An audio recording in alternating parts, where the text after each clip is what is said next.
కూడి వచ్చిన దేవుని పిల్లలైన మీ అందరికీ కూడా ఈ సాయంకాల వేళ క్రీస్తు నామములో శుభములు తెలియజేసుకుంటూ ఆహ్వానాన్ని పలుకుతున్నాను.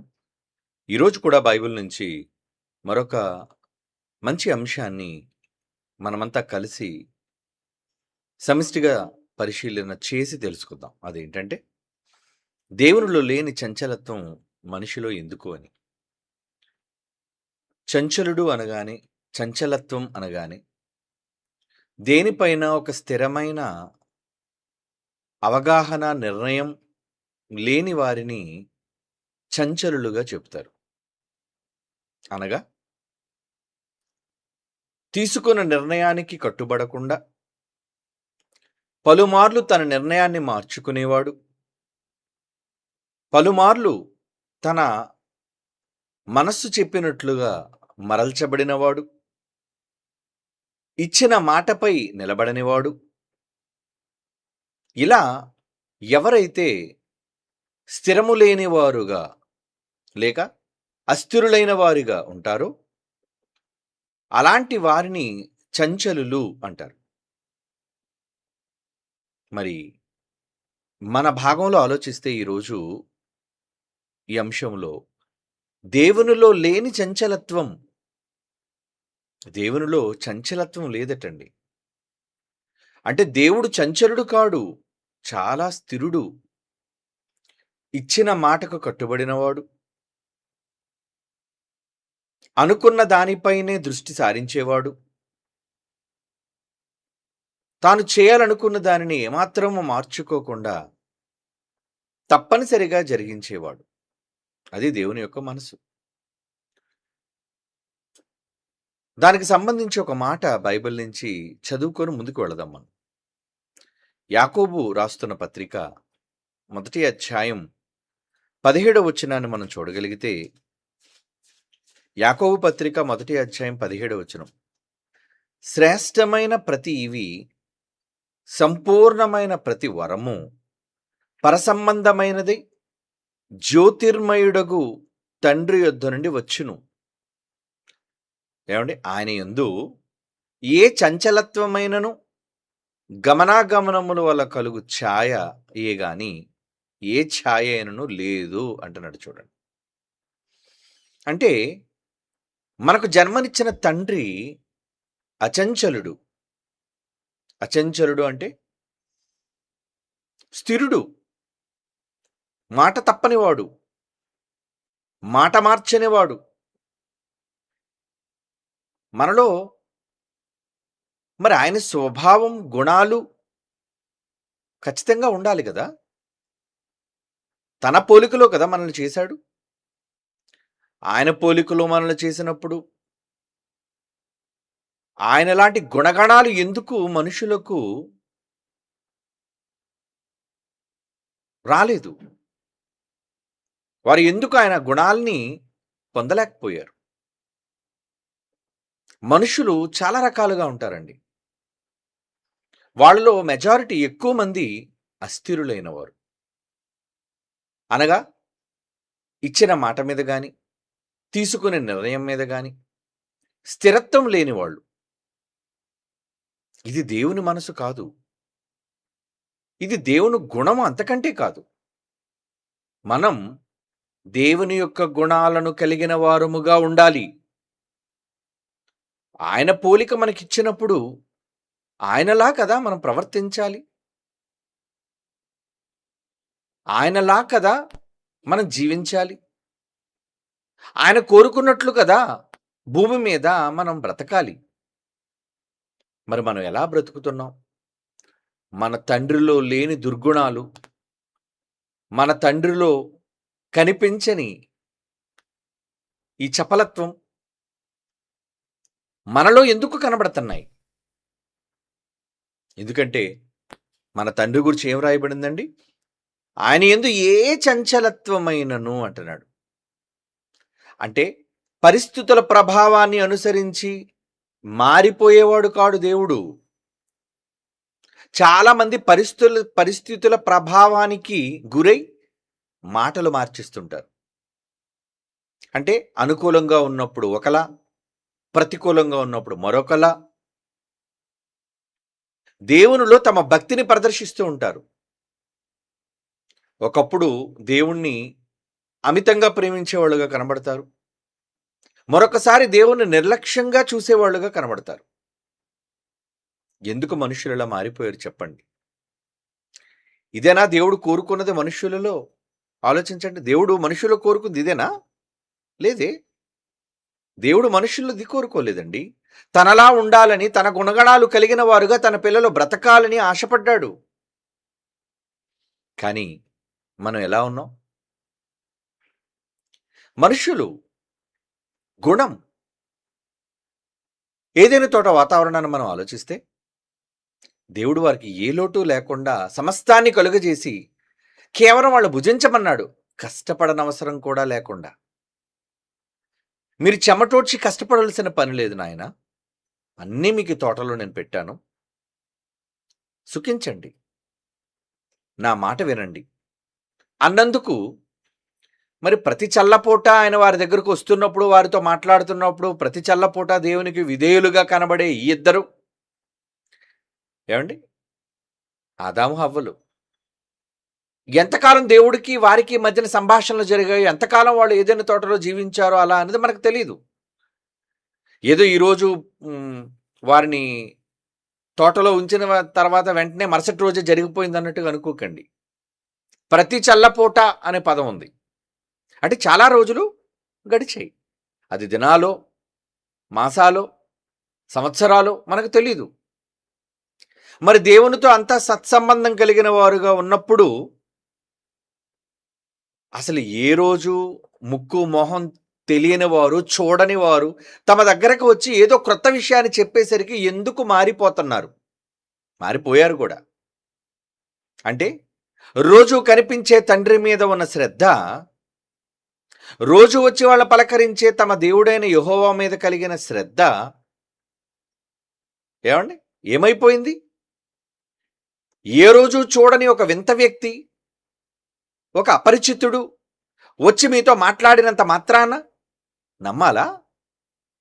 అంటే వాళ్ళు ఎంత చంచల్లో చూడండి. ఆదాము హవ్వలు చంచల మనస్కులు. మీరు తినకండి, తినుదినమని చచ్చిపోతారు అని దేవుడు అన్నందుకు ఇంతకాలంగా ఏ రోజు ఆ చెట్టు వైపు వెళ్ళని వాళ్ళు, చూడని వాళ్ళు ఒక్కసారిగా ఎందుకంటే అలా మారిపోయారు? కొన్ని సందర్భాల్లో మన కళ్ళ ముందే వ్యక్తులు మారిపోయినప్పుడు చూసి బాధపడుతుంటాం. ఏంటంటే గతంలో మీరు ఎలా లేరండి అంటుంటారు. ఈ మాటలు మీరు వినే ఉంటారు. ఏమిటి గతంలో ఈమె ఇలా లేదండి, ఈ మధ్యన ఏదో క్రొత్తగా కనబడుతుందండి. ఎందుకు మనం వాళ్ళలో ఆ తేడాను మనం గమనిస్తున్నాం? ఆ తేడాను మనం ఎందుకు గుర్తించగలుగుతున్నాం? ఎందుకంటే వాళ్ళలో స్వచ్ఛమైన మార్పు కనబడుతుంది. ఇంకా మనం చెప్పుకునే బండ మాట ఏంటో తెలుసండి? అవకాశవాదులుగా ఉండేవాళ్ళు కొంతమంది అవకాశవాదంతో ఉంటుంటారు. అలా అవకాశవాదులుగా ఉన్న వాళ్ళని చూసి మనం ఏమంటాం తెలుసా? అరే నాకు తెలుసులేరా, నువ్వు అందితే కాలు లేదంటే జుట్టు అంటారు. ఇది మన నానుడిలో ఉన్న మాట, సామెత. అందితే జుట్టు, లేకపోతే అందకపోతే కాలు. అంటే పరిస్థితుల ప్రభావాన్ని బట్టి చంచలుగా మారిపోయేవాళ్ళు. అయితే అలా మాట్లాడతారు, లేదంటే ఎలా మాట్లాడతారు? తాము మాట్లాడేదానికి వాళ్ళు కట్టుబడి ఉండని వారు. వెంటనే తమ మనస్సులను మార్చేసుకునేవాళ్ళు. వాళ్ళు అలా ఉండగలుగుతున్నారు అంటే కారణం ఏంటి? వాళ్ళు అలా మారిపోతున్నారు అంటే కారణం ఏంటి? వారు చంచల మనస్కులు అని అర్థం. దేవునిలో లేదండి. ఎప్పుడైనా కొంతమంది కుటుంబాలలో ఉన్నవాళ్ళు క్రొత్తగా ఏదైనా ఒక తప్పు చేస్తే, ఏమంటే ఎప్పుడు ఏ తప్పు చేయని వాడు దొంగతనం చేశాడు అనుకోండి, ఏమంటే దొంగతనం చేశాడు అనుకోండి, వాడిని చూసి ఏమంటారు తెలుసా? అరే ఏంటి నువ్వు దొంగతనం చేయటం ఏంటి? ఆయన ఇలాంటి చెడ్డ బుద్ధులు మా ఇంటా వంట లేవంటారు. అంటే మా పూర్వీకుల్లో కూడా ఎవరు ఇటువంటి దొంగలు లేరు అని. మా వాళ్ళు ఎప్పుడు ఇలాంటి తప్పుదాలు నేను కానీ నా తండ్రి కానీ ఎవరు చేయలేదు అని. మరి నీలో ఎక్కడి నుంచి వచ్చిందిరా ఈ దుర్బుద్ధి? నీలో ఎక్కడి నుంచి వచ్చింది ఈ చెడ్డ బుద్ధి అని మనం మాట్లాడతాం. అంతేనా? అలా దేవుడు కూడా మనుషులను చూచి ఏమంటున్నాడో తెలుసా? అరే, నాలో లేని ఈ చంచలత్వం మీలో ఎక్కడి నుంచి వచ్చిందిరా? అయినా మీరు ఇలా ఉండడం ఏంటి, తప్పు కదా? నేను చంచలుని కాదు కదా. దేవుడు ఎలాంటి వాడండి? దేవుడు ఎలాంటి వాడో చూద్దాం కొన్ని మాటలు. మలాకి గ్రంథం 3వ అధ్యాయం, మలాకి గ్రంథం 3వ అధ్యాయం 6వ వచనం. మలాకి గ్రంథం 3వ అధ్యాయం 6వ వచనం అండి. యెహోవానైన నేను మార్పు లేని వాడను అంటున్నాడు చూడండి. ఎవరట ఆయన? మారడు. మార్పు ఉండదు ఆయనలో. ఎందుకు మారాలి? పరిస్థితులను బట్టి మారిపోతారా? అంటే చాలామంది పరిస్థితుల ప్రభావం వలన మాట తీరు మారిపోతుంది, బ్రతుకు తీరు మారిపోతుంది, గుణగణాలు మారిపోతుంటాయి. ఎందుకు అలా మారిపోవాలి? నీ ఒరిజినాలిటీ ఏదైతే ఉందో, నీలో స్వభావం ఏదైతే ఉందో, నీలో గుణం ఏదైతే ఉందో అలా నువ్వు ఉండాలి. మరి అలా ఉండలేకపోతున్నావంటే నీ తండ్రి అలాంటోడు కాదే. నీకెందుకు వచ్చింది బుద్ధి? మనిషికి ఎందుకు వచ్చిందండి బుద్ధి? ఎవరో నేర్పిస్తే బుద్ధులు నేర్చుకుంటావా? ఏమండి, అపవాది వచ్చి నేర్పించింది సరే, నేర్చుకోవాలని ఎక్కడుంది? అపవాది తప్పు చెయ్యమని చెప్పింది. ఏమండి, చెడు స్నేహాలు కలిగిన వాళ్ళు ఏం చేస్తారంటే నేను చెడు మార్గాన్ని నడిపించడానికి, అరే తాగరా ఒకసారి, అరే కాల్చరా ఒకసారి చూద్దాం అని నిన్ను ఫోర్స్ చేస్తారు. అలా చేసేటప్పుడు నువ్వు స్థిరుడు అయితే ఏం చేస్తావు? మారవు. సారీరా, నువ్వెంత బలవంతం చేసినా నేను మందు ముట్టను, నాకు ఇష్టం లేదు. తాగగలను కానీ నేను తాగను. అది. మరికొంతమంది రెచ్చగొట్టడం వలన, అరే వీడికి భయం రా, వీడు చేత కానివాడురా, ఇలా పలు రకాలైన మాటలు అనడం వల్ల తమ స్థిరమైన మనస్సును పడిపోతారు విడిచి. అలా అపవాది ఏం చేసిందంటే మనకున్న స్థిరమైన మనస్సు ఏదైతే ఉందో ఆ స్థిరమైన మనస్సును పడగొట్టింది. పడగొడితే మాత్రం ఎందుకు పడిపోవాలి చెప్పండి? ఆయన పిల్లలం కదా. దేవుడికి నచ్చనిది చంచలత్వం. దేవుడు ఇష్టపడనిది ఈ డబుల్ గేమ్ అంటారు. డబుల్ గేమ్ అంటే అవకాశవాదులు అంటారు దాన్ని. అవకాశాన్ని బట్టి ఎలా మాట్లాడతారు, అవకాశాన్ని బట్టి అలా మాట్లాడడం. మనుషులు నైజం అండి. అక్కడి నుంచి ప్రారంభమైంది ఏదైనా తోట నుంచి. పౌలు గారు ఓడ బద్దలైపోయిన తర్వాత ద్వీపానికి వచ్చారు. ఏమండి, మెలితే ద్వీపం. ఆ మెలితే అనే ద్వీపానికి వచ్చినప్పుడు ఏదో మొత్తానికి ఆ వేడి కోసం అని చెప్పి ఏదో పుల్లలు ఏరి ఆయన మంట వేస్తాడు. మంట వేయగానే ఆ కాకకు అందులోంచి వచ్చిన ఒక పాము ఆయన చేతికి చుట్టుకుంటుంది. చేతికి చుట్టుకోగానే అక్కడున్న గ్రామవాసులు, ఆ ద్వీపవాసులు ఏమంటున్నారు చూడండి. అపోస్తుల కార్యాలు 28వ అధ్యాయం 4వ వచనం. అపోస్తుల కార్యములు 28వ అధ్యాయం 4వ వచనం. ఏమండి, ఆ ద్వీపవాసులు ఆ జంతువు అతని చేతికి వ్రేలాడుట చూచినప్పుడు, అరే నిశ్చయముగా ఈ మనుష్యుడు నరహంతకుడు. ఏంటి డెసిషన్కి వచ్చారా? అప్పుడే చూడండి జడ్జిమెంట్ కూడా ఇచ్చేశారు. ఎవరట? ఏ మనుషుడు ఎవడట? అరే నరహంతకుడు అండి, పాము చుట్టేసుకుంది చేతికి. ఇతడు సముద్రం నుండి తప్పించుకొనినను న్యాయం అతనిని బ్రతకనీయదని తమలో తాము చెప్పుకొని. చూసారా మనుషులు ఎంత ఎలాంటి స్వభావులు, దుష్ట స్వభావులండి మనుషులు. చాలా నీచ స్వభావులండి మనుషులు. ఎలాంటి వాళ్ళంటే ఏం మాట్లాడారు? ఈ మనుషుడు నరహంతకుడు. నువ్వెవరు డిసైడ్ చేయడానికి? అతను నరహంతకుడా? అతను చంపడం నువ్వు చూసావా? అంటే మనుష్యులు తాలూకా తొందరపడతానని చూసారా? ఎప్పుడు మాట్లాడడానికి మనుషుడు చాలా తొందరపడతాడు. నరహంతకుడు డిసైడ్ చేశారు. మరి ఇంతలో పౌలు గారు ఏం చేశారు? అదే 28వ అధ్యాయం 5వ వచనం. అతడైతే ఆ విష జంతువుని అగ్నిలో జాడించి వేసి ఏ హానియు పొందలేదు. అపోస్తలుడు కదండి. వారతని శరీరం వాచునో లేక అతను అకస్మాత్తుగా పడి చచ్చునో, అరే ఏమైపోద్ది ఇతనికి అని చూస్తున్నారు ఆ ద్వీపవాసులు. చాలాసేపు కనిపెట్టుచుండిన తరువాత అతనికి ఏ హానియు కలుగుకుండడు చూచి ఏమంటున్నారు చూడండి. ఆ అభిప్రాయమును మాని ఇతడొక దేవత అని చెప్పుకొని వెంటనే స్వభావం మారిపోయింది చూసారా? ముందేమన్నారండి? నరహంతకుడట. తర్వాత ఏం మాట్లాడుతున్నారండి? మానవ నైజం ఇలాగే ఉంటుంది. అందుకే జాగ్రత్త. మనుషులు నమ్మకండి. ఏ మనిషిని నమ్మకండి. దేవుని నమ్మండి. దేవుని మాటలు నమ్మండి. వాక్యాన్ని నమ్మండి. అంటే మనుష్యులు పౌలు గారి విషయంలో అప్పుడే ఎంతో సమయం కూడా పట్టలేదండి. ఏ తప్పు చెయ్యకపోయినా ఆయన గూర్చి పూర్తిగా తెలుసుకోకపోయినా నరహంతకుడని ముద్రేసేసారు ఆయన్ని. ఏవండీ? పాము చుట్టుకుందని. కొద్దిసేపటికే ఆ పాముని అతను ఏమీ హాని చేయకపోవడం చూసి వెంటనే అతనికి ఏమని బిరుదుని కట్టేశారు? దేవత. అంటే నరహంతకుడు అంటే దేవుడు ఎలాగైపోయాడండి? ఒక చెడ్డవాడు అప్పుడే మహామూర్తి ఎలాగైపోయాడండి? ఆయన అవ్వలేదు. వీళ్ళు మార్చారు. మార్చారంటే ఏంటి? అభిప్రాయమును మానుకొని అని అన్నారు. అంటే ఎంత చంచల మనస్కులో చూడండి. తొందరపడి మాట్లాడతారు మనుషులెప్పుడు కూడా. మీరేమైనా మంచి చేశారనుకోండి, అబ్బబ్బబ్బబ్బా! ఎంత మంచి వ్యక్తోనండి అంటారు. ఏవండీ? మీ నుంచి వాళ్ళకి ఏదైనా అనుకూలమైంది రాలేదనుకోండి, ప్రతికూలంగా ఉన్నారనుకోండి, అబ్బబ్బబ్బబ్బా! ఆ వ్యక్తి చాలా దుష్టుడండి. అందుకే నాలుక కోసం మాట్లాడుతూ అసలు ఎక్కడైనా ఒక ఊట నుంచి మంచి ఊట, చెడ్డ ఊట వస్తదా? ఒక జలం నుంచి మంచి జలం ఏవండీ? చేదు జలం వస్తదా? రాదే. యాకోబు పత్రికలో అంటాడు 3వ అధ్యాయంలో 10వ వచనం చూడండి. యాకోబు పత్రిక 3వ అధ్యాయం 10వ వచనం అండి. ఒక్క నోటి నుండి ఆశీర్వచనం. God bless you.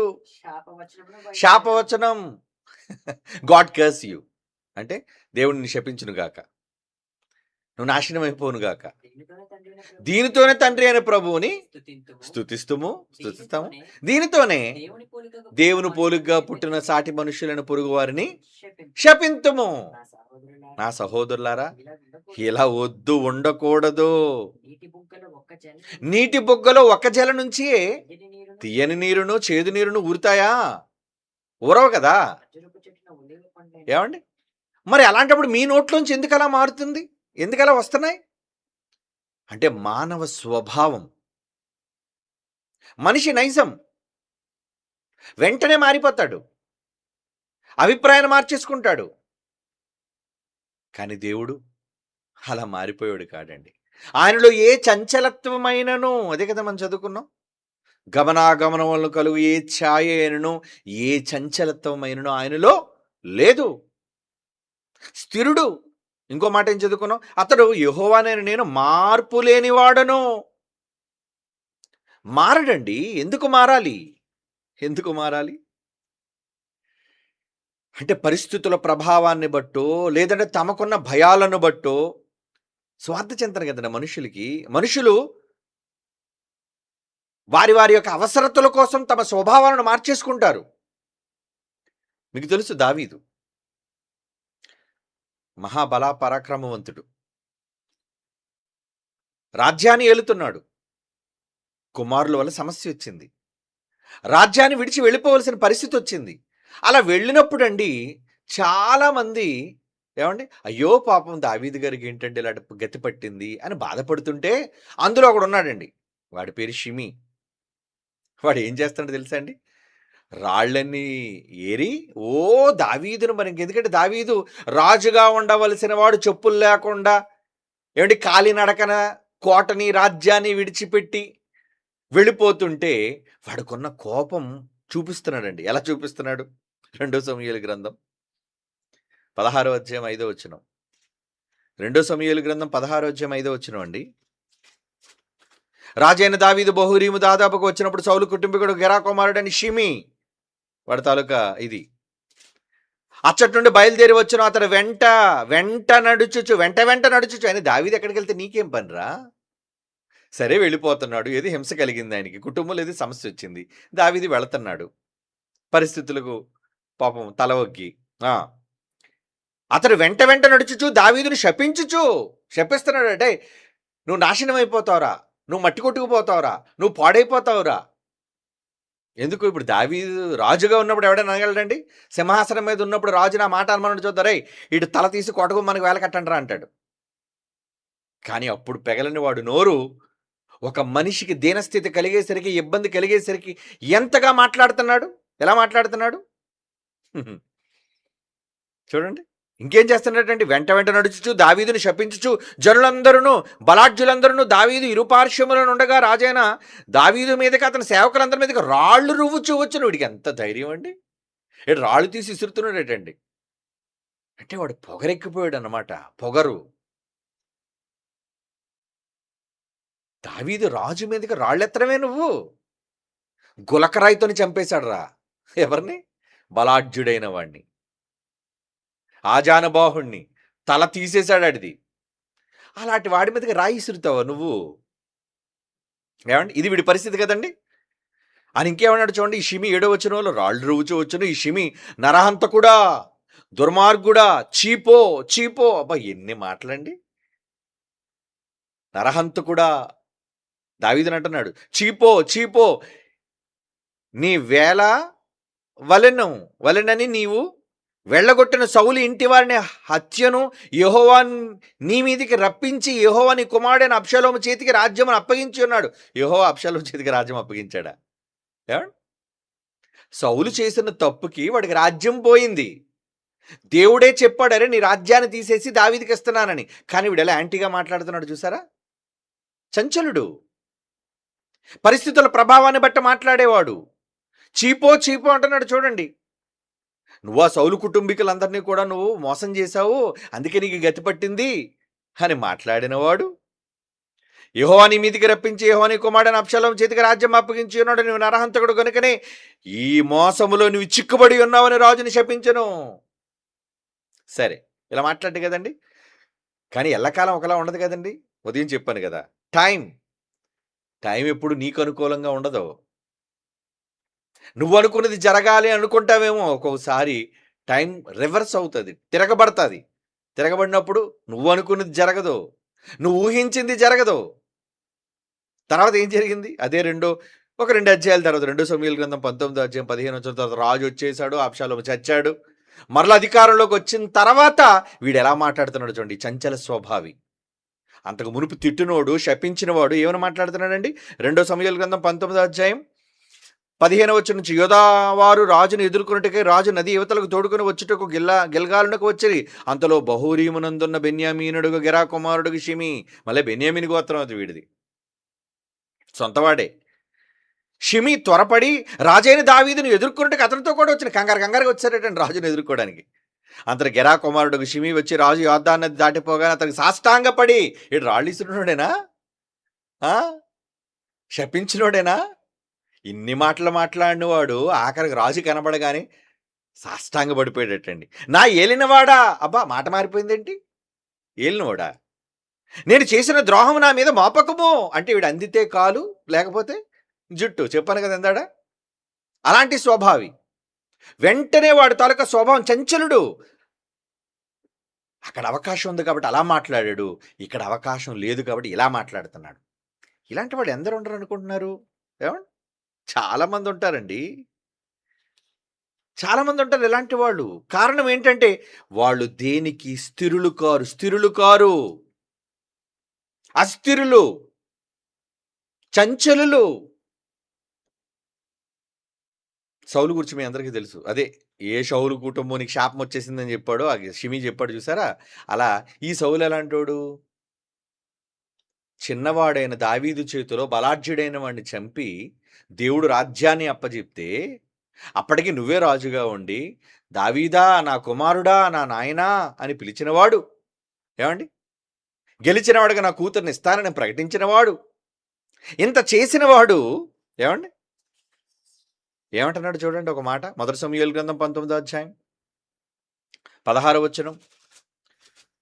దావీదు ఫ్రెండ్ యోనాతాను, ఇద్దరు మంచి స్నేహితులు చిన్ననాటి నుంచి. అలాంటప్పుడే యోనాతాను ఏమన్నాడు చూడండి, సౌలు ఏమంటున్నాడు చూడండి. సౌలు యోనాతానుతో 1 సమూయేలు గ్రంథం 19వ అధ్యాయం 6వ వచనం. సౌలు యోనాతానుని చూచి మాట ఆలకించి యెహోవా జీవము తోడు. ఎలాంటి నేరాలు చేశాడు చూడండి సౌలు. అందుకే అలా చచ్చిపోయాడు. నువ్వు చేసిన పాపాలను అలాగే చంపేస్తాయి. ఉమ్, సౌలు ఏం చేశాడటండి? యెహోవా జీవము తోడు అతనికి మరణశిక్ష విధింపనని ప్రమాణము చేశాను. ఎవరితో ప్రమాణం చేశాడు? దావీదు విషయమై నేను మరణశిక్ష విధించను అని ప్రమాణము చేసిన ఈయన ఏమండి 10వ వచనం రండి. ఒక్క వచనం దాటిన తర్వాత ఏమైపోయింది? 10వ వచనం, సౌలు ఒకే దెబ్బతో దావీదును గోడకు పొడుచుదునన్న తాత్పర్యము కలిగి ఈటి విసిరెను. ఏమండి, నువ్వెందుకురా ప్రమాణం చేసావు అలాంటప్పుడు? ఆ? నువ్వు ఈ మొహానికి మళ్ళా రాజరికం ఒకటి, నువ్వు రాజువి, అందరిలో ఎత్తైన ఆజాన బాహుడివి. ఆ? ఏమండి, దావీదుకున్న సౌలుకున్న లక్షణాలు అవే కదండి. ఇశ్రాయేల్ అందరూ నిలబడితే ఒక దగ్గర అందరిలో ఎత్తుగా సౌలే కనబడేవాడట. అందుకే రాజుగా ఎన్నుకున్నారు, మాకు ఈడే రాజుగా కావాలని. హ్మ్. అలాంటి సౌలు ప్రమాణం చేసి యెహోవా జీవముతోడు అతను మరణశిక్ష విధింపను, అతను చంపను అని చెప్పి, చంపనని యెహోవా జీవం తోడు ఒట్టేసినోడివి, ప్రమాణం చేసినోడివి, ఈట ఎలా ఇసురుతావురా నువ్వు? ఎలా ఇసురుతావు ఈట? చంపేస్తావు దావీదుని? అంటే చేతికి దొరికాడు ఇప్పుడు. నాకెప్పుడు నుంచో వీడి మీద పగుంది, ఎందుకంటే ఇంతమంది ఎదుట ఎంత ఆజానబాహుణ్ణి, వీరాది వీరుణ్ణి అని నేను చేయలేంది ఈ చిన్నపిల్లోడు సాధించేశాడు, అందరూ ఈడికి జేజేలు కొట్టారు, సౌలేమో వేల కొలదన్నారు, దావీదేమో 10,000 కొలదని పాట పాడారు. ఈ బాధ, ఈ గ్రడ్జ్, ఇదంతా వాడు మనస్సులో పెట్టుకున్నాడు. బయటికి సౌలు అమాయకుడిగా కనబడుతున్నాడు కానీ ఎంత వేధించాడండి దావీదుని. అందుకే కదా ఎవడో గురి చూడకుండా విసిరిన బాణం వచ్చి సరిగ్గా నీకెందుకు దిగిపోయింది? నువ్వు చేసిన దేవుడు మర్చిపోతాడా? నువ్వు చేసిన ప్రమాణాలు, నువ్వు చేసిన అన్యాయపు మాటలు, నువ్వు చెప్పిన కపటమైన, ఏమండి ఎన్ని కపటమైన మాటలు నువ్వు చెప్పావు. ఇంకా చాలా సందర్భాలు చూస్తండి, సౌలుతో అంటాడు, దావీదా నా నాయనా, నా కుమారుడా, సిగ్గు లేదా మాట మాట్లాడడానికి? నువ్వు అక్కడ గుహలో పడుకున్నప్పుడు దావీదు చంపే అవకాశం వచ్చినా నేను చంపకుండా విడిచిపెట్టి వెళ్ళిపోయాడే, ఏమండి అప్పుడు ఎలా మాట్లాడావు? ఇప్పుడు దావీదేవు నీ కళ్ళ ముందు కనబడేసరికి వాడిని చంపేస్తావా? సైన్యాన్ని పంపించి, ఏమిటి సైన్యాన్ని సిద్ధం చేశారండి దావీదుని ఎదుర్కోవడానికి, ఎలాగైనా దావీదుని చంపాలి, మట్టి పెట్టాలి. సౌలు ఆయన దావీదుని అభిషేకించాడు దేవుడు అని తెలిసినప్పుడు నీకు ఎంత పొగరు, ఎంత అహంకారం. దేవుడికి ఇష్టడైన కుమారుని చంపడానికి నువ్వు కత్తి కడతావా? కత్తి కట్టు పర్లేదు, నువ్వు చేసిన ప్రతి పనికి నువ్వే కొలతతో కొలిచావా? కొలత కొలుస్తాడు దేవుడు. ఎవ్వడు ప్రపంచంలో ఏ మనిషిని ఎవరిని వదలడు ఆయన.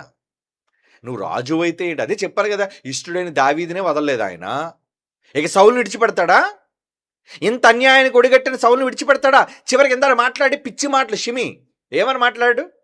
దావీదుని శపించి రాళ్ళు రువ్వి నరహంతకుడు అని పిలిచినవాడు చివరికి కుక్క చావు చచ్చాడండి, చంపేశాడు, చచ్చిపోయాడు వాడు. ఎందుకు? మాట తప్పాడు, అరే నది దాటితే నేను తల తీసేస్తాను. దావీదు చంపలేదండి, దావీదు మంచాడు కానీ కొడుకుని పిలిచాడు, సొలొమోను వీడి విషయం జాగ్రత్తడు, కపటదారీడు, డబల్ గేమ్ ఆడుతాడు, అనుకూలంగా ఉంటే ఒకలా మాట్లాడతాడు, ప్రతికూలంగా ఉంటే మాట మారుస్తాడు వీడు.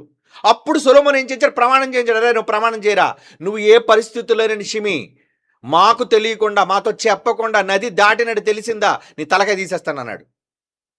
ఈడు దాటాడు తలకాయ పోయింది. ఎందుకు తలకాయ పోయింది? ఎందుకు ఇటు దాటాలనుకున్నాడు? పాపం, నీ పాపం నిన్ను వెంటాడుతుంది. నువ్వు నీతిమంతుడు నిందించిన నింద ఊరకనే దేవుడు వెళ్తాడా? ఎరా నా కొడుకు నరహంతకుడు అంటావా? ఇష్టడైన కొడుకని నేనంటే నరహంతకుడని, సౌలేమో దుష్టుడై ఉంటే సౌలును పొగుడుతున్నావు, నా కొడుకైన దావీదునేమో నువ్వు ఇష్టానుసారంగా తిడుతున్నావు, చివరికి రాళ్ళు కూడా ఇసురుతావరా నా కొడుకు మీద? వస్తాది కాలం, ప్రతి వాడికి ఎలా తీర్పు తీర్చాలో వెంటనే జరగదు కదా, ఏదైనా టైం. ఈ లోపు నువ్వు మారకపోతే నీకు ఎలా బుద్ధి చెప్పాలో దేవుడికి తెలుసు. ఎందుకంటే నువ్వు చంచలుడివి, అస్థిరుడివి. మనుషులు ఇటువంటి అస్థిరమైన స్వభావం కలిగిన వాళ్ళు ఇదిగో ఇలాంటి భయంకరమైన పరిస్థితుల్లోనే మూలిగి చస్తారు. దేవుడి దగ్గర చాలా జాగ్రత్తగా ఉండాలి. జీవముతోడని ప్రమాణం చేసి ఒట్టేసి నువ్వు మాట తప్పావు కదా, నేనేం చేయాలి? ఏం చేయడం, ఎవరేం చేయని అవసరం లేదు, దేవుడికి ఇడిచిపెట్టేయడమే. ఎవడికి ఎలా లెక్కప్ప చెప్పాలో దేవుడికి తెలుసు. అందుకే షిమి ఎలా చచ్చాడు, సౌలు ఎలా చచ్చాడు, ఏమండి చూశారు కదా. అంటే ఇవన్నీ బైబిల్లో జరుగుతున్న వాస్తవాలేనండి. ఎస్, అవును, వాస్తవాలేనండి. దేవుడు అంటున్నాడు, ఒక మాట చూద్దామా? 2 పేతురు పత్రిక 3:17 మనకి హెచ్చరిక చేస్తున్నాడు. చంచలులుగా ఉండకండి, మాటిచ్చి తప్పకండి, అవునని చెప్పి కాదనకండి, చేస్తానని చెప్పి చేయకుండా ఉండకండి. 2 పేతురు పత్రిక 3:17 ప్రియులారా, మీరు ఈ సంగతులను ముందుగా తెలుసుకుని గనుక, ముందే తెలుసు కదా, మీకు బోధించాడు. నీతి విరోధుల తప్పుడు బోధల వల్ల తొలగింపబడి మీకు కలిగిన స్థిర మనస్సు విడిచి పడిపోకుండా జాగ్రత్తగా కాచుకొని ఉండండి. అంటే నువ్వు అనుకున్న దాని మీద నిలబడు, ఇచ్చిన మాట మీద నిలబడు, అనుకున్న దానికి కట్టుబడి ఉండు. నేను చాలా కట్టుబడి ఉండే దేవుణ్ణి, నేను నాలో చంచలత్వం లేదు. అన్నాను అంటే మాటకు నిలబడి నేను ఒప్పుకుంటాను దేన్నైనా. ఏమండి, దావీదుకు మాట ఇచ్చాడండి. ఏమన్నాడు దావీదు? నీ సింహాసనం మీద సూర్యుడున్నంత వరకు నీ కడుపును పుట్టిన రాజుగా నియమిస్తానన్నాడు. ఎంతోమంది తర్వాత ఏమండి, ఇశ్రాయేలీలో గర్భంలో నుంచి, దావీదు గర్భంలో నుంచి ఎంతోమంది దుష్టులు, పనికిరాని రాజులు వచ్చారండి. కానీ దేవుడు ఏమీ చేయలేదండి వాళ్ళని. ఎందుకో తెలుసా? మాట.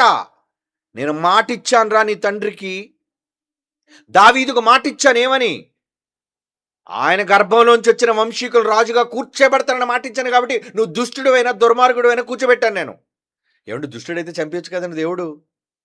మాటకు కట్టుబడిన వాడు దేవుడు. చంచలత్వం లేదు ఆయనకి. అప్పుడు ఒకలా చెప్పాడు, దాని ఏంటి అప్పుడు తూచండి, నేను అప్పుడు అలా మాట ఇచ్చేసాను, ఇప్పుడు నేను మాట మార్చేస్తున్నానండి, నా మాటని ఇప్పుడు నేను నెరవేర్చుకోవట్లేదండి అని దేవుడు మాట మార్చి, నీలాంటి మాట మార్చే రకం అనుకున్నావా? నో. చంచలుడు. నువ్వు చంచలుడివి, అచంచలుడు ఆయన. చంచలుడైన నీ దగ్గర అచంచలుడుగా ఉండే మనిషి దేవుడు. మనస్తత్వం కలిగిన వాడు, మనిషి లాంటోడు కాడు ఆయన. అంత మంచి స్వభావం కలిగిన ఆయన కడుపునేంటండి ఇలాంటి వాళ్ళు పుట్టారు? మాట తప్పేవాళ్ళుగా, ఏమండి, అనురాగరహితులుగా, దయలేని వాళ్ళుగా, ఏమండి, నిర్దయులుగా, నీ మాటలన్నీ చెప్తాడు రోమపత్రిక 1వ అధ్యాయంలో. ఇంత భయంకరులు, క్రూరులు ఆయన గర్భం నుంచి పుట్టిన వాళ్ళు. అందుకే ఏమంటున్నాడు? మీకు కలిగిన స్థిర మనస్సు. ఒకసారి ఒక దానికి కమిట్ అయి ఉన్నావు అంటే ఆ స్థిర మనస్సు విడిచి పడిపోకుండా, అంటే విడిస్తే నువ్వు పడిపోతావునే కదా. నీ స్థిర మనసును వదులుకుంటే నువ్వేమవుతావు అని దాని అర్థం, పడిపోతావు. స్థిర మనసు విడిచి పడిపోకుండా కాచుకొని ఉండుడి. కాచుకోండి. కాచుకోమంటున్నాడు చూడండి దేవుడు. కాయకపోతే ఎలా? దేవుడికి మాట తప్పితే చాలా కోపం అండి. అస్థిరులుగా ఉంటే చాలా కోపం అండి. ఇశ్రాయేలీలు పాపం ఎన్ని హింసలు పొందారో, వాళ్ళు పూర్వీకులైన వాళ్ళు వెట్టి చాకిరి చేసి అలాంటి వాళ్ళకి స్వతంత్రాన్ని ఇచ్చాడండి మోషేని వాళ్ళ మధ్యకి పంపి. ఫరో లాంటి భయంకరుడు, క్రూరుడులా నుంచి 10 గొప్ప గొప్ప అద్భుతాలు చేసి తన పవర్ ఏంటో చూపించి బయటికి రప్పించాడు లక్షల మంది ఇశ్రాయేలీల్ని. కళ్ళ ముందు ఎర్ర సముద్రం పాయలైపోయింది. కళ్ళ ముందు ఫరో కొడుకు చచ్చాడు. కళ్ళ ముందు 10 అద్భుతాలు వాళ్ళ కళ్ళ ముందు జరిగాయి. వాళ్ళు కళ్ళతో చూశారు. చూసిన తర్వాత, సముద్రం దాటిన తర్వాత, సీనాయి పర్వతం దగ్గరికి వచ్చిన తర్వాత 40 రోజులు వెళ్ళాడండి పైకి. Only 40 days. 40 సంవత్సరాలుగా వీళ్ళు నడుస్తుంటే 40 రోజులు కనబడలేదంటే మోషే. దానికి ఈ దౌర్భాగ్యులందరూ ఏమని మారిపోయారు తెలుసా అండి? చంచలులు, అస్థిరులు, దేవుని నమ్మని వాళ్ళు. ఏమని మాట్లాడుతాను సార్? ఆ ముసలుడు ఎక్కడికి వెళ్ళిపోయాడు? ఆ మోషే కనబట్లేదేటి ఈ మధ్యనే? కొంపతీసి ఎక్కడి నుంచి చచ్చిపోయాడా? ఎంత వెటకారం! ఏమయ్యాడు? మమ్మల్ని నడిపించే నాయకుడు ఏడి? ఆడు పోయినట్టున్నాడు. కనుక ఇప్పుడు మాకు అర్జెంటుగా మా ముందు నడిచే ఒక దేవత కావాలి, దేవుడు కావాలి. అహరోను పట్టుకుని పీడిస్తున్నారండి. ఇది మీకు తెలియంది కాదు. ఏమండి, ఇక అహరోను ఏం చేస్తాడు? ప్రజలందరూ తిరుగుబాటు చేసి దేవుడు కావాలి అంటే మరి ఏం చేయమంటారు చెప్పండి అంటే, మాకు అర్జెంటుగా ఒక దూడ కావాలి.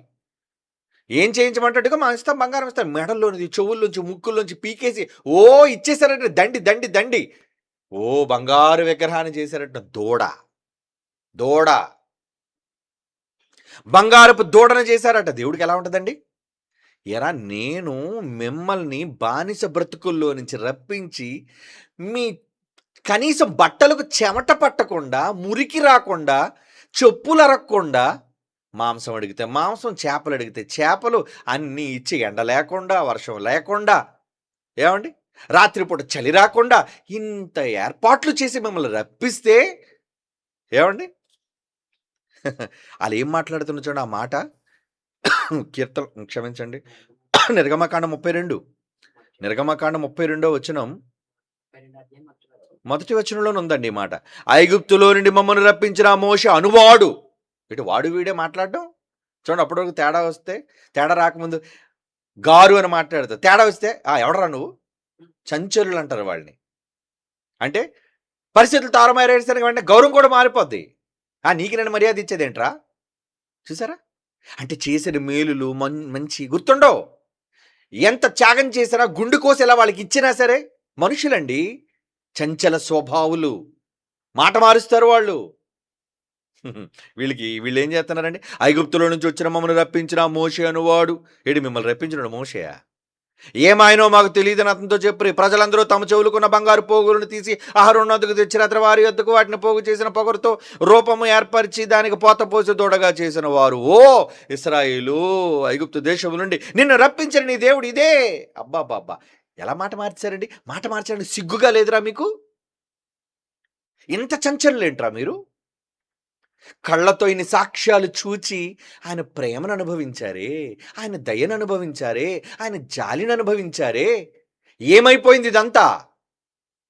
ఆయన వల్ల అన్నిటిని సుఖాలని అనుభవించిన మీరు మాట మార్చడానికి సిగ్గు లేదు మీకు? ఇశ్రాయేలీయులు ఏమంటే నిజంగా మోషే వచ్చి కోపంతో పొడి చేయించి తాగించేశారండి అందరితో. అరే ఎవడెవడైతే చేశాడో బద్దలు కొట్టిండ్రా విగ్రహాన్ని, బూడిద చేసి ఆ బూడిద తాగించండ్రా వీళ్ళందరితో అన్నాడు. చచ్చారు అక్కడే. ఎవరెవరైతే తిరుగుబాటు చేసి మాట మార్చారో, అస్థిరులుగా మారిపోయారో, మాట మార్చేవాళ్ళు, అదే మాట మార్చేవాళ్ళు. అప్పుడేమి ఇశ్రాయేలు దేవుడు అని చెప్పి కీర్తనలు పాడిన లీలేనా? ఏమండి, ఎర్ర సముద్రం దాటగానే కీర్తన అందుకున్నారా లేదా? ఎంత పెద్ద కీర్తన, అమ్మ బాబోయ్. మరి అందులో ఈ దరిద్రులు కూడా పాడారా? ఇప్పుడేమో ఓ ఇశ్రాయేలు, నిన్ను ఏమండి నీ ముందు నడవడానికి ఎవరి నుంచి అండి ఆ మాట అనడానికి సిగ్గు లేదండి వాళ్ళకి. ఏమంటారండి? ఓ ఇశ్రాయేలు, ఐగుప్తు దేశములో నుండి నిన్ను రప్పించిన నీ దేవుడు ఇదా దూడ. జీవం కలిగిన యెహోవాను విడిచిపెట్టిన మీరు కపటదారులరా మీరంతా, మాయపరులరా, వేషధారులరా మీరంతా, మాట మార్చిన వాళ్ళురా మీరంతా. దేవుడికి ఎక్కడ లేని కోపం వచ్చి అక్కడే చంపేశాడండి వాళ్ళని. ఎవరిని విడిచిపెట్టలేదు. అంటే పర్యవసానం అలాగే ఉంటుంది. పర్యవసానం చంచల స్వభావులకు దేవుడు ఇచ్చే తీర్పు, జడ్జ్మెంట్. కనుక మీరెప్పుడు అలాంటి చంచల స్వభావం మీకు వద్దు. ఒకళ్ళు మీలో దుష్టగుణం, దరిద్రపు గుణం ఉంటే తీసేసుకోండి. ఇవన్నీ ఎందుకు చెబుతున్నానంటే పాఠాలుగా మారాలి మీరు. భవిష్యత్తులో ఇలాంటి చెత్త స్వభావాన్ని ఒకవేళ మీరు కానీ నేర్చుకున్నారో మీరు బాగుపడరు. చెప్పేస్తున్నాను, మీరు బాగుండరు. ఎందుకంటే మన కళ్ళ ముందు జరిగిన ఎన్నో దృష్టాంతాలు, మాటలు మార్చిన వాడు ఒక షిమి ఏమైపోయాడు, ఒక సౌలు ఏమైపోయాడు, ఇశ్రాయేలీయులు ఏమైపోయారు, ఇవన్నీ దేవుడు చరిత్రలో రాయించిన నిజాలు. కనుక ఒకళ్ళ దగ్గర అవునని చెప్పి మళ్ళీ కాదని చెప్పకండి. చాలామంది ఏదైనా వచ్చి, బ్రదర్ నాకు ఏమైనా సహాయం కావాలి వచ్చి, తప్పనిసరిగా చేస్తానండి అంటాడు. మళ్ళీ తర్వాత సారీ అండి నేను చేయలేకపోయానండి. ఎందుకు అలాంటి మాట ఇచ్చావు? చేస్తానని ఎందుకు ఒప్పుకున్నావు? ఇస్తానని ఎందుకు ఒప్పుకున్నావు? నీ మాట అవునంటే అవును, కాదంటే కాదు. దేవుడు అందుకే కఠినంగా ఒక మాట అన్నాడండి. ఏమన్నాడో తెలుసా? అరే నువ్వు చల్లగానైనా ఉండరా, లేదా వెచ్చగానైనా ఉండరా, నులువెచ్చని స్వభావంతో ఒకవేళ నువ్వు ఉన్నావా, ప్రకటన గ్రంథంలో అంటాడు, నువ్వు నులువెచ్చని స్వభావంతో ఒకవేళ ఉన్నావా ఏం చేస్తానన్నాడండి అక్కడ. 3వ అధ్యాయం ప్రకటన గ్రంథం 16వ వచనం. ప్రకటన గ్రంథం 3వ అధ్యాయం 16వ వచనం. మాట మార్చేవాళ్ళు, అవునని చెప్పి కాదనేవాళ్ళు, కాదని చెప్పి అవుననేవాళ్ళు, ఇలాంటి వాళ్ళని గురించి దేవుడు ఏమన్నాడు? నీవు వెచ్చగానైనా ఉండు, అటైనా మాట్లాడు ఇటైనా మాట్లాడు. నువ్వు వెచ్చగానైనా ఉండు, చల్లగానైనా ఉండక 50-50. ఏమండి, నులివెచ్చని స్వభావముతో ఉన్నావు కనుక నేను నిన్ను నా నోట నుండి ఉమ్మివేయను ఉద్దేశించుచున్నాను. ఉమ్మి ఎప్పుడు వేస్తారండి? మనిషి ఎంత అసహించుకోకపోతే ఉమ్మేస్తారండి చెప్పండి. అలా దేవుడు ఉమ్మేస్తానంటున్నాడండి మనుషుల్ని. ఇంతకన్నా దరిద్రం, దౌర్భాగ్యం మనిషి జీవితంలో ఏముంటుంది చెప్పండి? కన్న తండ్రి అని దేవుని చేత ఉమ్మి వేయబడ్డమా? ఎప్పుడేస్తాడు నీ మీద ఉమ్ము? నీ మనస్సు మార్చుకొని అచంచలుడైన ఆయనలో నుంచి చంచలుడుగా నువ్వు వచ్చావే. ఏమండి? పాఠం అదేగా, దేవునిలో లేని చంచలత్వం నీలోకి ఎక్కడి నుంచి వచ్చింది చంచలత్వం? నువ్వెందుకు అలాగ అస్థిరుడుగా మారిపోయావు? ఏమండి? దేవుడు అంటున్న మాటలండి, ఆవేదనతో చెబుతున్న మాటలండి. అందుకే మత్తయి సువార్తలో దేవుడు ఆ రోజు యేసు ద్వారా పలికించాడు. ఏమని? మీ మాట 5వ అధ్యాయం 37వ వచనం. మత్తయి సువార్త 5వ అధ్యాయం 37. ఏమని? మీ మాట అవునంటే అవును, కాదంటే కాదని ఉండవలను. వీటికి మించినది ఏమని చెప్పాడు? దుష్టుని నుండి పుట్టినది సాటన్. నువ్వు మాటలు మార్చావు అంటే యువర్ డెవిల్, ఈవిల్.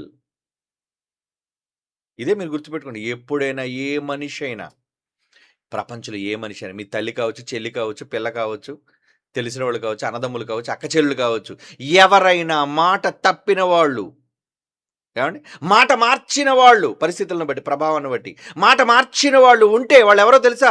ఇంతకు మించి పుట్టినది ఏంటంటే దుష్టుని నుంచి పుట్టినది. వెంటనే వాళ్ళు ఏమనుకో తెలుసా? డెవిల్, ఈవిల్ స్పిరిట్స్ అనమాట వీళ్ళు. అమ్మో, వీళ్ళతో చాలా జాగ్రత్తగా ఉండాలి, చాలా ప్రమాదం. యాకోబు పత్రిక 5వ అధ్యాయం 12వ వచనం. యాకోబు పత్రిక 5వ అధ్యాయం 12వ వచనం. నా సహోదరులారా, ముఖ్యమైన సంగతి ఏదనగా, very important, note this point అంటున్నాడు. ముఖ్యమైనది. నా సహోదరులారా, ముఖ్యమైన సంగతి ఏదనగా, ఆకాశముతోడని కానీ, భూమితోడని కానీ, మరి దేనితోడని కానీ ఒట్టు పెట్టుకొనక, అనవసరంగా చెత్త చెత్త మాటలు ఒట్లు పెట్టకండి. మీరు తీర్పు పాలు కాకుండానట్లు, తీర్పు వచ్చేస్తే మీ మీదకి తీర్పు పాలు కాకుండానట్లు అవునంటే అవును, కాదంటే కాదు అని ఉండాలి. స్థిరుడైతే ఎలా ఉంటాడండి? ఒక్కదానికే కట్టుబడి ఉంటాడండి. అవకాశాన్ని బట్టి రంగులు మార్చే వాళ్ళని ఏమంటారండి? ఒక పదం పిలుస్తారు. అరే ఓసర విల్లువురా నువ్వు అంటారు. ఏమండి? ఓసర విల్లువి. ఓసర విల్లు అంటే ఏంటి? ఆకు మీదకి వెళ్తే పచ్చగా అయిపోద్ది, టేబుల్ మీదకి వస్తే ఎర్రగా అయిపోద్ది. ఏమండి? ఏ వాతావరణంలో ఉంటే ఆ వాతావరణానికి మారిపోయేది ఊసరవిల్లి. మనుష్యులు ఎలా ఉంటారు? పరిస్థితులను బట్టి తమ మనస్సులను మార్చేసుకునేవాళ్ళు.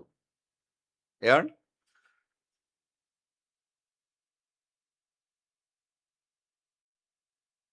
అననీయ సప్పారు మీకు తెలుసు. ఏమండి? ప్రసంగం విన్నారు, మంచి ఆవేశం వచ్చేసింది. ఏమండి, దేవునికి మనం కూడా ఏదో చేసేద్దామండి అనుకున్నారు. మొత్తానికి పొలం అమ్మారు. అమ్మిన తర్వాత డబ్బు చూసారు, క్యాష్ అంతాన. అబ్బా! ఎంతుందేంటి? ఆ! ఈ పనికిరాని దానికి పుట్టింది ఒక దుష్టాలోచన. ఏమని సలహా ఇచ్చింది భర్తకి? "ఏవండీ, ఇంత డబ్బు మనం ఇచ్చేయటమా? మనలాంటోళ్ళు చాలామంది ఇస్తున్నారు కదా! మనం ఇవ్వాల్సిన అవసరత ఏముందండి? ఆ! కనుక కొంత దేవుడికి అన్నమాట ప్రకారంగా ఇచ్చేద్దాం" అని కొంత దాసేసి కొంత ఇచ్చారు. అంటే మాట తప్పారా? పొలమును అమ్మి దేవునికి ఇస్తానని నువ్వు కమిట్ అయిపోయావు ఆల్రెడీ, నీ బ్రెయిన్‌లో కమిట్మెంట్. నువ్వు ప్రజల దగ్గర చెప్పావా లేదా అయన్ని తర్వాత. నువ్వు బ్రెయిన్‌లో నీ డెసిషన్ తీసుకున్నావా లేదా? ఆ! నేను ఇస్తాను, పొలం అమ్మి దేవునికి ధనాన్ని ఇస్తాను అని కమిట్ అయ్యావా లేదా? నీ బ్రెయిన్‌లో అనుకున్నావు. యెస్, నోట్ చేసుకున్నాడు దేవుడు అక్కడే. డబ్బొచ్చేసరికి మాట మార్చేసి అంత ఇవ్వకుండా కొంత ఇచ్చావా? పోతార్రా మీరు అనుకున్నాడు దేవుడు. ఏమైంది ఆళ్ళిద్దరూ? ఒకళ్ళ తర్వాత ఒకళ్ళిద్దరు పోయారు. మాట తప్పితే జరిగేది శిక్ష పడతది. అది చావో, రోగమో, ప్రమాదమో, ఇంకొకటో ఖచ్చితంగా వచ్చి తీరుతది. నో డౌట్, లెక్క పెట్టుకోవడమే. కౌంట్. ఏవండి? దేవుడు కదా! దేవుడితో గేమ్స్ ఆడతావా? మాటిచ్చి దేవుడితో గేమ్స్ ఆడతావా? దేవుడి దగ్గర నీ చంచల స్వభావం చూపిస్తావా? సత్యంలో ఉండి, బోధలో ఉండి, ఏమంటే మన దగ్గరుండి నేర్చుకున్న వాళ్ళు చాలామంది ఒకప్పుడు తండ్రి, కుమారుడు, పరిశుద్ధాత్మ వేరు వేరు అని చెప్పినోళ్ళు బయటికి పోయి ఈరోజు ముగ్గురు ఒకటే అని తప్పుడు బోధలు చేస్తున్నారంటే ఆళ్ళంతా ఎవరు? చంచల స్వభావులు. అంటే నీ మనసెలా మారిపోయింది? అంటే ఎవడో ఏదో ఆశ చూపించాడనమాట. హ్మ్. మా బోధలోనికొస్తే నీకు సంఘం ఉంటాది. మా బోధలోనికొస్తే నీకు డబ్బొస్తది. మా బోధలో వస్తే నీకు పేరు ప్రఖ్యాతులొస్తాయి. మా బోధలో వస్తే నీకు విదేశాలకు తీసుకెళ్తాం. ఆశలు. ఇలా ఆశలు చూపించినందుకు మారిపోయే దుష్ట స్వభావాలు చాలామందుంటారు. ఏవండీ? అప్పుడప్పుడు మనిషి తన యొక్క స్వభావాన్ని మార్చేసుకుంటుంటాడు. ముందేమో ఒక ఆవిడకి మాటిస్తాడు. ఏమని? I love you. నేను నీతోనే ఉంటాను. నిన్నే పెళ్లి చేసుకుంటాను నేను.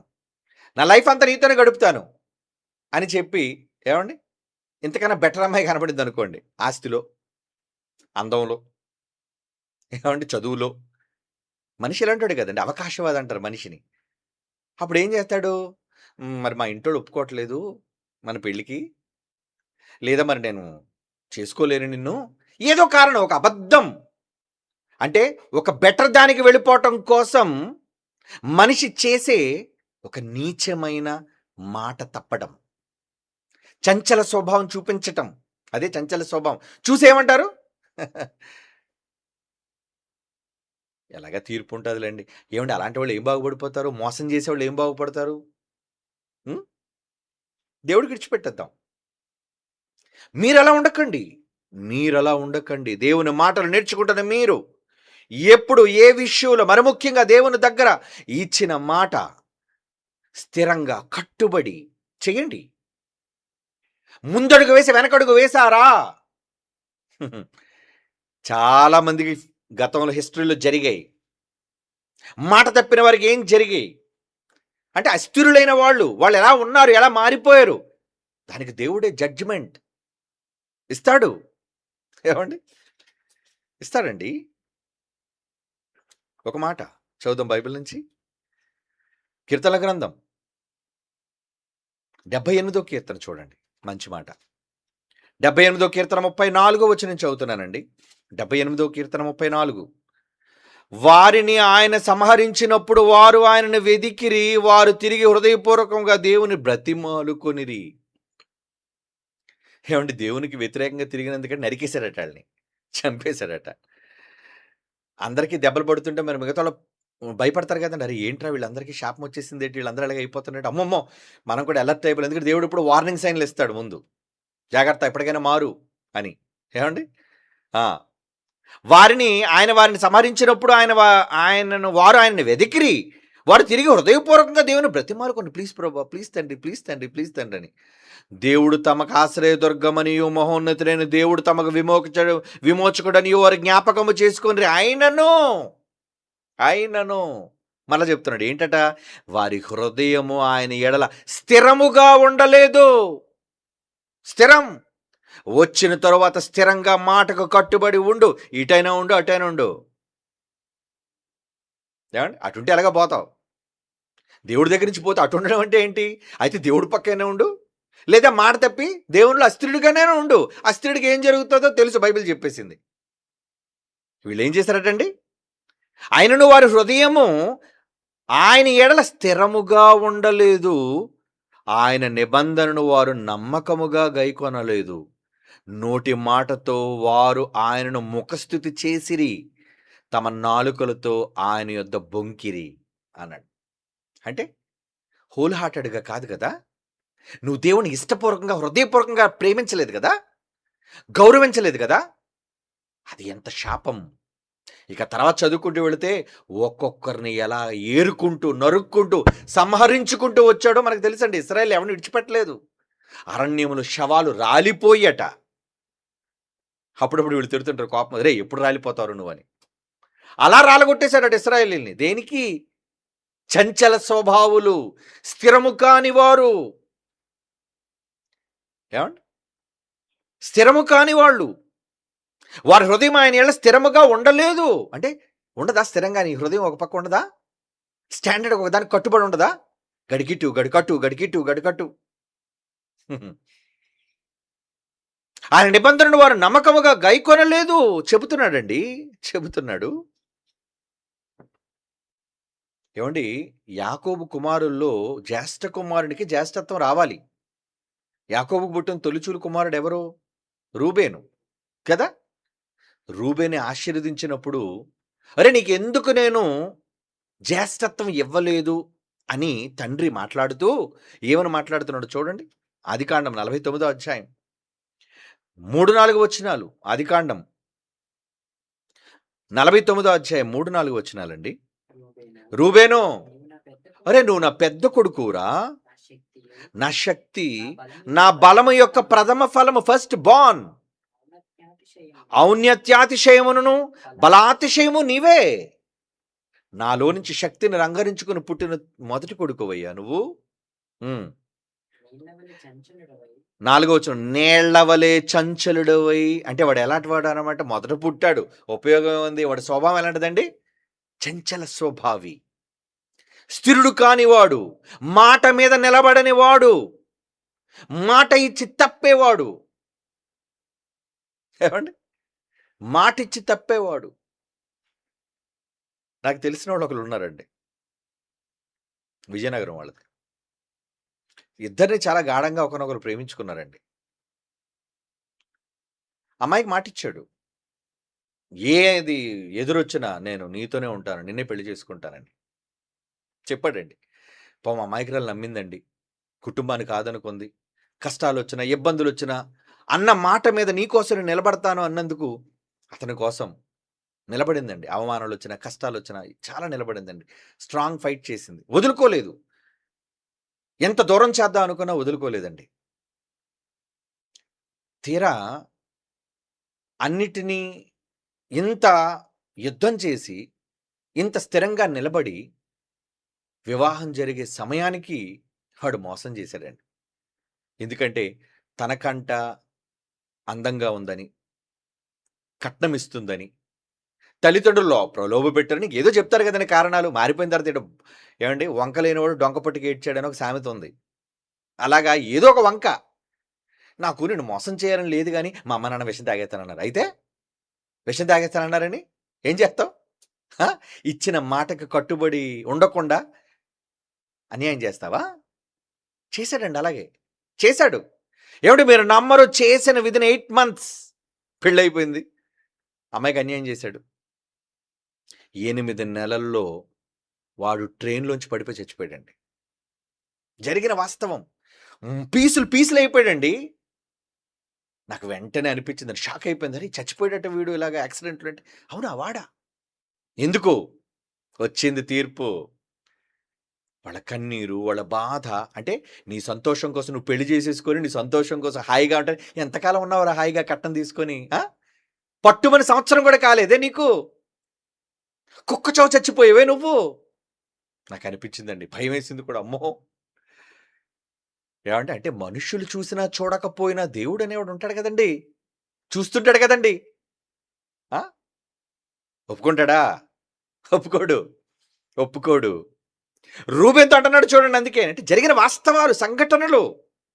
ఏదో సంపాదిద్దామని అనుకున్న వాళ్ళని కాదనుకోని ఏదో అందుకుందాం నువ్వు పరిగెత్తావే, ఆ పరిగెత్తటంలోనే నువ్వు పడిపోయావు. అంటే ఏంటి ట్రైన్ కూడా పరిగెత్తి ఎక్కాడాడు. లేదా ట్రైనే ఎళ్ళి ముందు నిలబడలేదాడు. అదొక ఇది కదండీ. అంటే ఈడి దరిద్రానికి ట్రైన్ లేట్ అవ్వడమో, లేదంటే ముందు రావడమో, వీడి స్టేషన్‌కి లేట్‌గా రావడమో జరగడం వల్ల రన్నింగ్‌లో ఎళ్ళాడు ఈడు.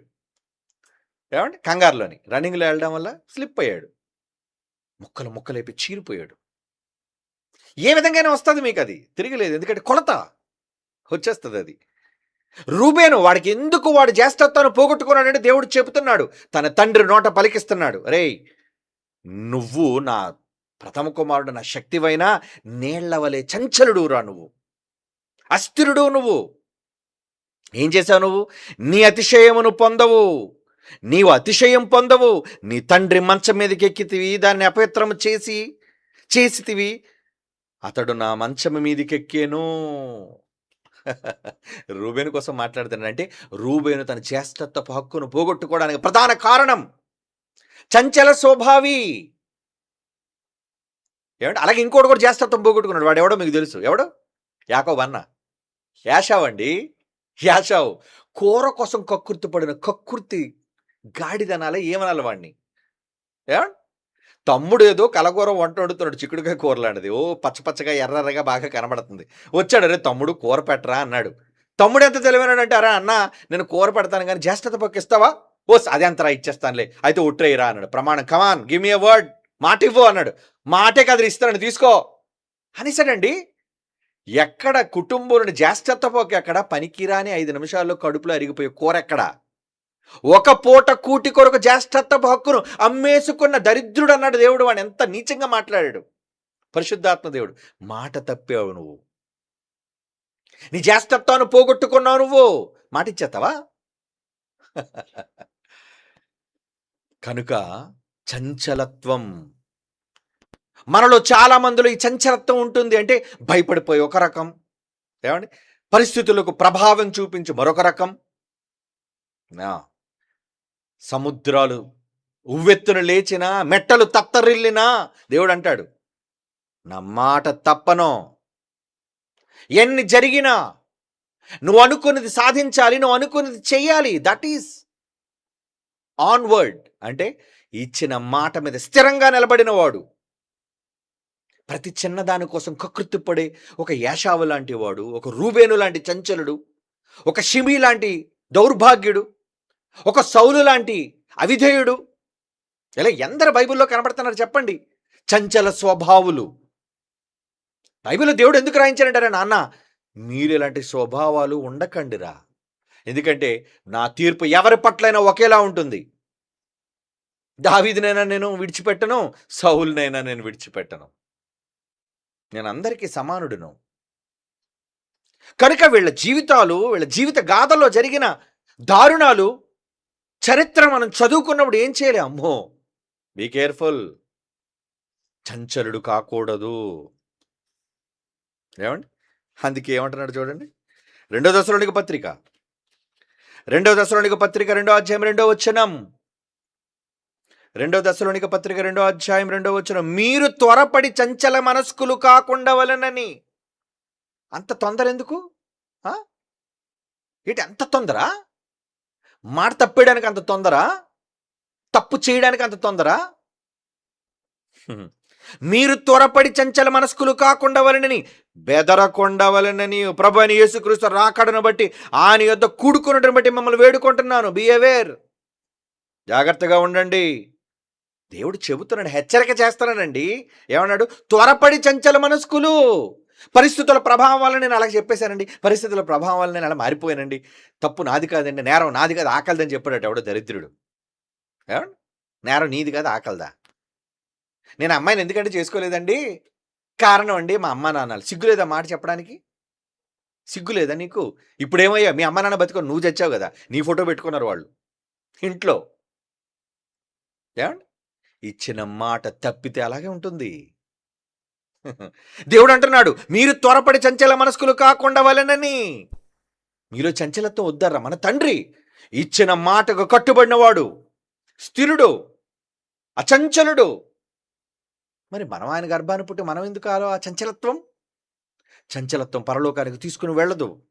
చాలామంది బోధల్లో చంచలుగా మారిపోతుంటారు. అంటే ఎవడన్నా కొత్త విషయం చెప్పారనుకోండి, ఇది నిజమేమో.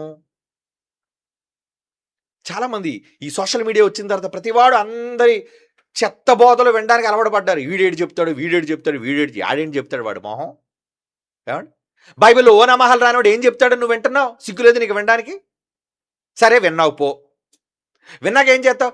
ఎందుకోనండి ఈయన చెప్పిన బోధ రైట్గా అనిపిస్తుందండి, అయిపోయాడు అనమాట ఇటు సంచలుడు. ఏమండి? ఇంత స్ట్రాంగ్గా సత్యమైన బోధని విని కూడా నువ్వు ఆ మాటని నోటంబడి పలికావంటే నువ్వు ఎంత దౌర్భాగ్యుడువు. అవునని చెప్పి కాదనేవాడువు. అందుకే కొరింథీయులకు రాసిన మొదటి పత్రిక ఏమంటున్నాడు చూడండి.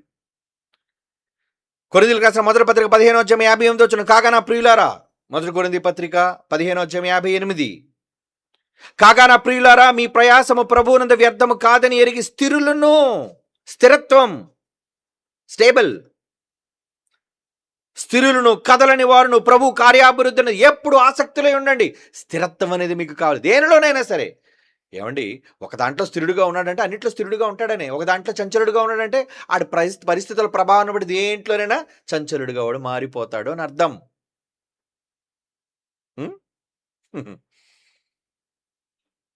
ఇంకో మంచి మాట చూడండి, యాకోబు పత్రిక మొదటి అధ్యాయం 6, 7, 8 వచనాలు. యాకోబు పత్రిక మొదటి అధ్యాయం 6, 7 వచనాలు.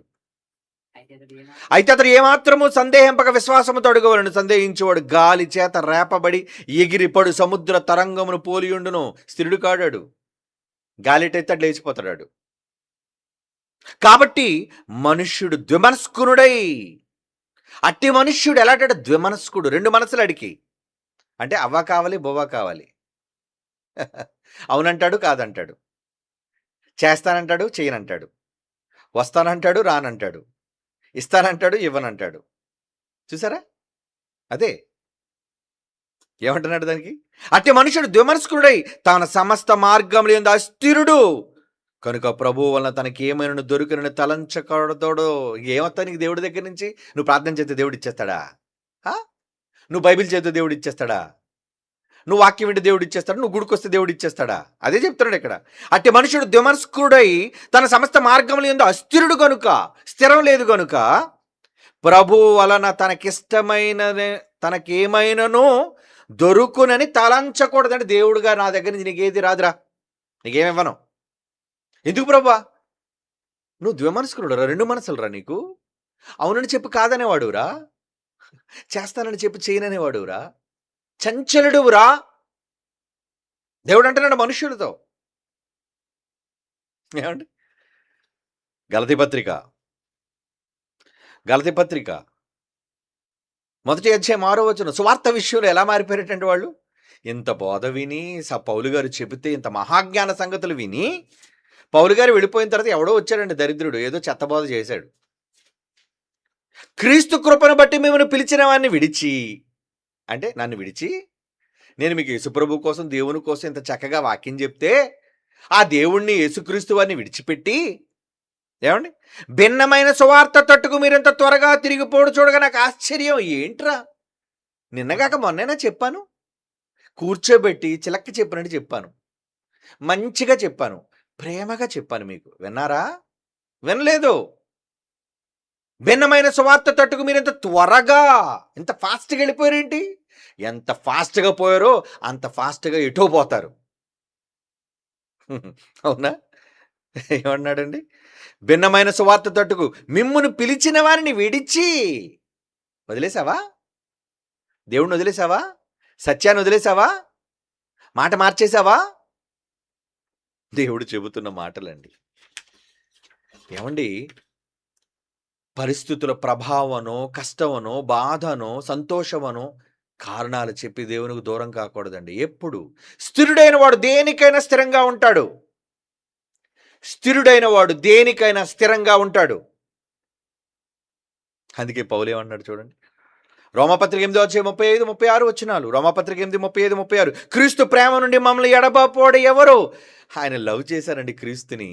ఎవడండి ఆ ప్రేమ నుంచి దూరం చేసేవాడు? ఏ పరిస్థితులు తారుమారైనా నేను నమ్ముకున్న ప్రేమను వదులుకునేవాడిని కాను అంటున్నాడు పౌలు. నేను నమ్ముకున్న సత్యాన్ని, సువార్తను, దేవుణ్ణి, వాక్యాన్ని, సంఘాన్ని వదిలిపోయేవాడిని కాను అంటున్నాడు పౌలు. ఏమని? క్రీస్తు ప్రేమ నుండి మనల్ని ఎడబాపోడెవడు? శ్రమ అయినా, బాధ అయినా, హింస అయినా, కరువైనా, వస్త్రహీనత అయినా, ఉపద్రవమైన, ఖడ్గమైన మనల్ని ఎడబాపునా? ఎవరండి మనల్ని విడదీసేవాళ్ళు? కత్తొచ్చి మెడ మీద పెట్టినా సరే, పో, వేస్తే వేసేయి, లేపితే లేపేయి, కానీ నేను అనుకున్న ప్రేమను నేను వదలను, క్రీస్తు ప్రేమను నేను విడిచిపెట్టను అన్నవాడు కదా గొప్పోడు. ఎందుకురా నువ్వు ప్రేమను వదిలేసావు? చంపేస్తానన్నారండి వాళ్ళు. ఏమండి, మా వాళ్ళు చంపేస్తానన్నారండి. నువ్వు చచ్చిపోయావు కదరా మరి. నువ్వు చంపేస్తానన్నారో లేదంటే వాళ్ళు చంపేస్తానన్నారో ఏదో కథ చెప్పాడు మనగాడు, ఆ చచ్చిపోయినోడు. ఏమండి, అంత దారుణంగా చచ్చిపోయినోడు ఎందుకురా నువ్వు చేసుకోలేదంటే ఏదో కారణం చెప్పాడు. అది వాళ్ళ అమ్మాల నాన్నల మీద తోసో లేదా ఇంకొకరి మీద తోసో, ఏ కారణమైతే ఎందుకురా? అంటే బాధ కలిగిందని, అవసరం తీరిందని, మానిందని మారిపోతావా? అది అంటున్నాడు ఇక్కడ. శ్రమ, బాధ, హింస, కరువు, వస్త్రహీనత, ఉపద్రవం, ఖడ్గం ఏదైనా మనలను ఎడబాపదు. అంటే ఒకసారి దేనినైనా నమ్మిన తరువాత గట్టిగా, స్థిరంగా, చచ్చినంత వరకు, ప్రాణం పోయినంత వరకు దాని మీద ఉన్నవాళ్ళు గొప్పోళ్ళండి. ఏమండి, ఈ మధ్యకాలంలో ప్రేమలు ఎలా తయారయ్యాయని అంటే, వివాహాలు ఎలా తయారయ్యాయని అంటే, పెళ్లి చేసుకోవడం వదిలేడు, ఇంకోళ్ళు పెళ్లి చేసుకోవడం, మళ్ళీ ఆవిడతో గొడవ అయితే మళ్ళీ విడాకులు ఇవ్వడం, మళ్ళీ ఇంకోళ్ళు పెళ్లి 2 3 4 5 పెళ్ళిళ్ళు చేసుకున్న వాళ్ళు ఉన్నారండి. అంటే చేసుకున్న వాళ్ళతో స్థిరత్వం లేని నువ్వు, చేసుకున్న వాళ్ళతో సవ్యంగా కాపురం చేయలేను నువ్వు ఎంతమందిని చేసుకుంటే మాత్రం సంతోషంగా ఉంటావు? ఏమండి, ఉండలేవు. అంటే వాళ్ళ మనస్సులు ఎంత చంచల స్వభావం. చంచల స్వభావులు వాళ్ళు. స్థిరముగా వాళ్ళు ఉండలేరు. దేవుణ్ణి విడిచి వెళ్ళే వాళ్ళ కోసం కూడా అలాగే చెప్తున్నాడండి. బోధన విడిచి వెళ్ళే వాళ్ళ కోసం అలాగే చెప్తున్నాడండి. నేను చం నేను చంచలతనం లేదయ్యా. నేను చాలా స్థిరంగా ఉన్నానయ్యా. నేను ఇచ్చిన మాటకి కట్టుబడి ఉన్నానయ్యా. కానీ మీరేంటి నా కడుపున పుట్టి మీరిలా ఉన్నారేంటి? తన పిల్లల్ని అడుగుతున్నాడు కనుక నిజంగా మనం ఆయన పిల్లలమైతే, ఆయన గర్భాన పుట్టిన వాళ్ళమైతే మనం ఎలా ఉండాలండి? ఎలా ఉండాలండి? ఎలా ఉండాలని చెప్తున్నాడు దేవుడు? అవునండి. ఆయన కోరుకున్నట్లుగా, ఆయన కోరుకున్నట్లుగా మనం ఉండాలి. చదువుదామా? చివరిగా ఈ మాట చదువు ముగించుకుందాం. 2 పేతురు పత్రిక 3వ అధ్యాయం 17వ వచనం. 2 పేతురు పత్రిక 3వ అధ్యాయం 17వ వచనం. ఏమంటున్నాడు అందులో? 2 పేతురు 3:17 ప్రియులారా, మీరు ఈ సంగతులను ముందుగా తెలుసుకొని ఉన్నారు గనుక, ముందుగా మీకు దేవుడు చెప్పాడు గనుక, నీతి విరోధుల తప్పుడు బోధల వల్ల తొలగింపబడి మీకు కలిగిన స్థిర మనస్సును విడిచి పడిపోకుండా కాచుకోండి. జాగ్రత్త, జాగ్రత్త నాయన చెప్తున్నాడు దేవుడు. స్థిరత్వాన్ని విడిచిపెట్టకండి. వాక్యంలో స్థిరత్వాన్ని విడిచిపెట్టకండి. సేవలో స్థిరత్వాన్ని విడిచిపెట్టకండి. సంఘంలో స్థిరత్వాన్ని విడిచిపెట్టకండి. నమ్మిన దానికోసం స్థిరత్వాన్ని విడిచిపెట్టకండి. ఇచ్చిన మాట కోసం స్థిరత్వాన్ని విడిచిపెట్టకండి. శ్రమైన, బాధైనా, దేనికైనా ఇచ్చిన మాట కోసం దేవుని పనిలో ముందుకు నడవండి. పరిస్థితుల ప్రభావం కూడా మారిపోకండి. ఆ షిమిలా మారకండి, సౌలులా మారిపోకండి. దేవుడు చెబుతున్నాడు, మీకు కలిగిన స్థిర మనస్సును విడిచి పడిపోకుండానట్లు కాచుకోనండి. కమాన్, కాచుకోమన్నాడు. కాచుకోండి. జాగ్రత్త, జాగ్రత్త. ఇదే దేవుడు మన నుండి కోరుకుంటున్నాడండి. మనం ఇప్పుడు ఎలా ఉన్నామో ఊపిరి ఆగినంత వరకు దేవుని పట్ల అలాగే ఉండాలి. అదే దేవుడు మన నుంచి కోరుకుంటున్న రెస్పాన్స్. ఏమండి? ఆయనలో లేని చంచలత్వం ఎందుకు మనుషుల్లో వచ్చేసింది? ఇది మనం అంతా కరెక్ట్ చేసుకోవాలి, మార్చుకోవాలి.